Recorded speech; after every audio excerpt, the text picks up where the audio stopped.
প্রচণ্ড চাপ আমরা দেখছি, কালকেও চাপ দেখেছিলাম, কিন্তু আজকে যেহেতু মাঝখানে বৃহস্পতিবার মোটামুটি আনুষ্ঠানিকভাবে ঈদের ছুটি শুরু হয়ে গেছে, তো তারপরেও এখনও আজ থেকেই বা এখন থেকে আরও মাঝখানে 2 দিন সময় আছে ঈদ আসতে।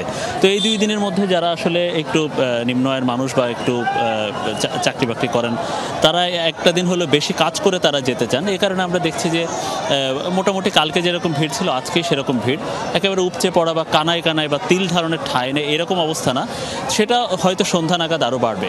সিলন ফ্যামিলি ব্লেন্ডের কড়ালিকার আর সতেজ সাদের পারফেক্ট ব্লেন্ডে স্বপ্নেরা মেলুক টানা। আর যেহেতু পর্যাপ্ত লঞ্চ আছে বিভিন্ন রুটে বা অন্যান্য দূরপাল্লার যত রুট আছে সব রুটে পর্যাপ্ত লঞ্চ আছে, এবং লঞ্চের আয়তনগুলো বা লঞ্চের সাইজগুলো আসলে অনেক বড় বড়, যে কারণে আসলে যাত্রীদের সেই ধরনের যে একেবারে উপচে পড়া ভিড় থাকবে, পানিতে পড়ে যাওয়ার মতো যে অবস্থা আপনি যেটা বলছিলেন সেটা সেই ধরনের ভোগান্তিওয়ালা অবস্থায় যেটা নেই সদরঘাটে, সব কিছু স্বাভাবিক নিয়মে চলছে। তবে এই ভিড়টা এটা হচ্ছে ঈদের ভিড়।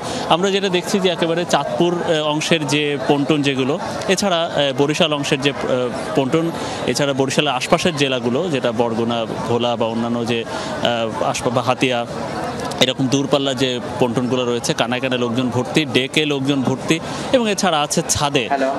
যদিও বিআইডব্লিউটিএ থেকে বা নৌ পুলিশ থেকে বারবার নিষেধ করা হচ্ছে ছাদের না যেতে, তারপরেও ছাদে সে ধরনের আমরা উপচে পড়া ভিড় দেখছি না, কিন্তু ছাদে যাত্রী আমরা দেখছি। সর্বাত্মকভাবে শতভাগ নিয়ম আসলে মানানো যাচ্ছে না।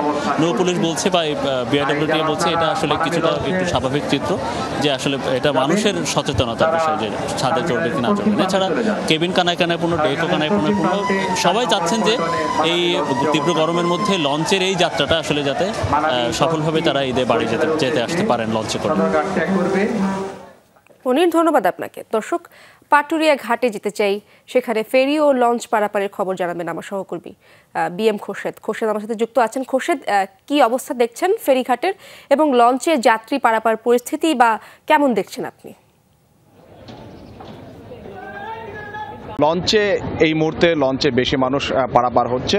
আপনি জানেন যে পাটুরিয়া দৌলতদিয়া নৌ রুটে মোট 21টি লঞ্চ এবং 18টি ফেরি দিয়ে যাত্রী এবং যানবাহন পারাপার করা হচ্ছে, এবং আজকে সকাল থেকেই আমরা দেখছি যে আসলে যাত্রী এবং যানবাহনের চাপ কিন্তু অনেক বেশি, এবং এই যাত্রী যানবাহনের চাপ সামাল দেওয়ার জন্য আমরা দেখছি যে প্রশাসনিক নানা ধরনের তৎপরতা রয়েছে, এবং সব মিলিয়ে যাত্রীদের পক্ষ থেকে আসলে বড় ধরনের কোনো দুর্ভোগ বা ভোগান্তির অভিযোগ নেই।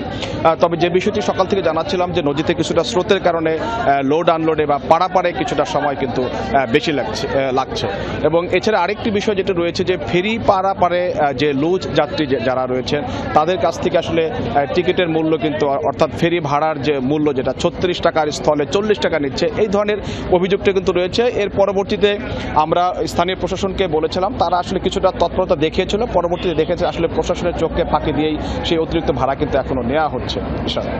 খোরশেদ, ধন্যবাদ আপনাকে।